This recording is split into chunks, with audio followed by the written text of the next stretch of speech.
Look, it's one of those promised new reviews that I was talking about in the reading goals video. I have some reading things that I have done. Alright, so I read Lessons in Chemistry at the end of 2022, sometime in early December. Loved it. Adored it. 5 stars.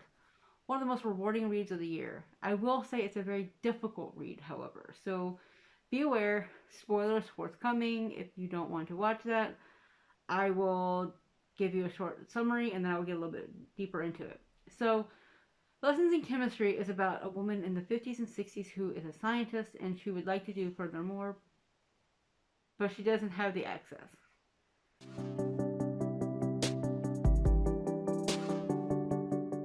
Okay, so essentially it's a woman scientist named Elizabeth Zott who is looking to have a new way of life.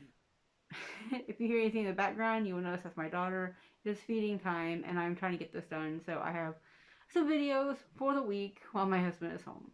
Alright, just beware. Background also could be the dog. It's a family day.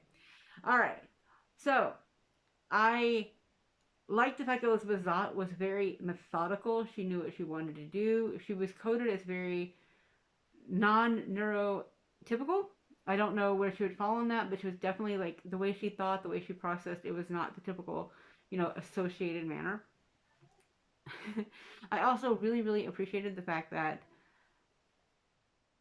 Elizabeth knew what she wanted in regards to relationships because she'd had a really bad childhood and stuff like that, and it brought a lot of things to the table.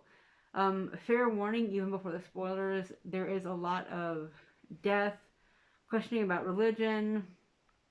Uh, we'll say essay. There's a lot of essay. So be aware of that when you go into it because it was promoted as like a romance, but it's not. It's more of a general fiction with romance in it.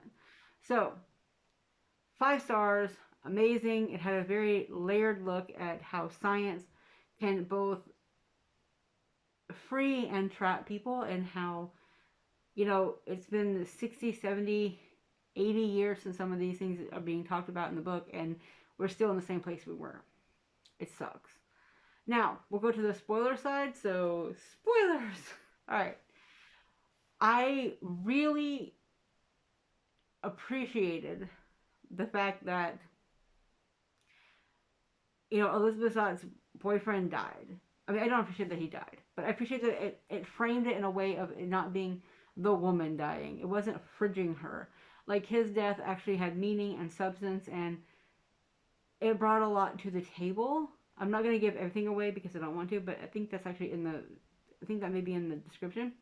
But essentially, she's working to make her way in a world that will not have her, and I appreciated that about her. And her daughter Mad reminded me a lot of Matilda, not in the fact that she was like looking for revenge, but because Matilda is in the book, um, but the fact that she was very inquisitive, as is my daughter, as you can tell. I mentioned the lighting in this house. I don't think I've ever mentioned it. There's a lot of orange because we got it from my mother-in-law. So like the bulbs up there have got orange. The curtains have got orange, if you've seen in previous videos. The curtains are very hard to replace right now because, again, I've said this in the reading goals video. It's very like wonky shaped. And then we just haven't had the opportunity to buy a new lamp to put in here because this one spreads out enough light. And money can be going towards something else.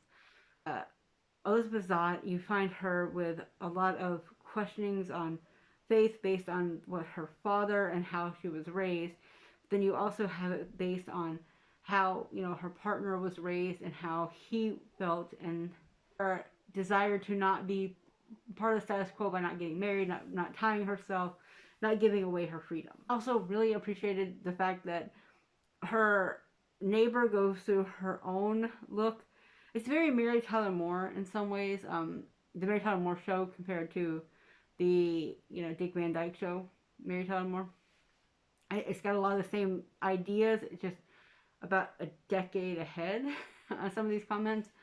But I really appreciate the fact that Bonnie Garmis really put her effort into creating this long narrative about how cooking is more than STEM. It's also love, but it's also STEM. Like it's this weird mix of how she put the Rachel Ray, we'll say. She kind of went into like they were trying to do the Rachel Ray, and she ended up being way more like Bill Nye, honestly, with how she was approaching cooking in the TV show, and I thought that was very appropriate because I don't think I've really seen that.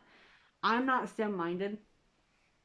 I can't. I've tried. STEM and I are just not friendly, but it does a very good job of putting them together, and so I find it very interesting and very valid how she moves these parts, and like her daughter is, in those terms illegitimate, right? And because they weren't married when he died, and so there's this sense of having to do it on her own in a time where that was deeply unfounded, and you don't well, I guess you could say unsupported, I guess is a better word. But it's very interesting how Elizabeth Zott did it her own way, and I keep saying Elizabeth Zott because that's basically like she's very much that character. She's not just an Elizabeth or Zott, like she's that full name. She is who she is because she wanted to keep that name and maintain her level of autonomy in a world that did not want it. Quick break on the sexual assault. It happens pretty early on in the book. It's not explicitly stated, but it's very much leading up to and the aftermath. So fair warning for content for that. But what happens is it kind of like throws her whole world into a different view, and I think it's very interesting to see how that worked out and how she survived.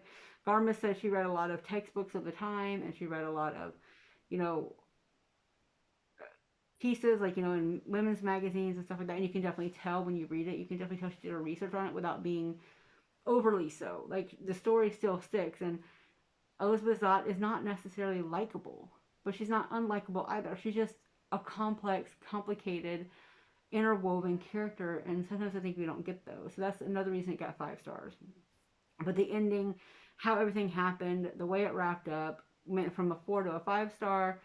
If you like Down with Love, you're gonna love this movie or this book. It's not the same quality, it's not the same thing, but it's got that same thread of smart homage yet criticism of the time period. I love the 50s and 60s movies. Like, I love the rom-coms and stuff like that. And this kind of takes some of those beats, but it twists them into a different kind of form, which is when I say it's not a romance, even though there is romance, because there is no HAA. There is no happily ever after. It's, lit fic with romance in it at certain points. But I appreciate the overall arcing of, again, the neighbor and, her partner, like her romance partner, but also her work partner, and her work balance life is very difficult. And, they did a really good job. She did a really good job, Garma said, of creating a strong element. And I say they because I think the editing did a really good job. And I'm able to talk about this because it's not a Harper book. So I wanted to highlight that, the team that worked on this did a really good job. I will link the description. In the description, I'll put like some of the basics but basically I've said the entire book, the plot line, which is she's a woman that wants to be more in the science world, and they will not let her. They're trying to gatekeep it out. I find it to be extremely interesting. Easy peasy, quick review, spoilers done. I think that if you like fic that's got heart and a lot of thought and maybe questioning life around you, you're probably going to love this. I did not expect to love it because, Bookstagram and I often do not get along, but I can see why this book was highly promoted. So that is my review. I will let you guys go, and I will see you guys later, and keep reading. Oh, put in the comments below, put like, what's one book that kind of blew your mind that you were not expecting it to be so impressive after all the hype, right? Let's see what's in there. And if you don't want to do that, I guess put something sciencey like a science beaker or the DNA helix or what are those little emoji things are. Okay, bye guys.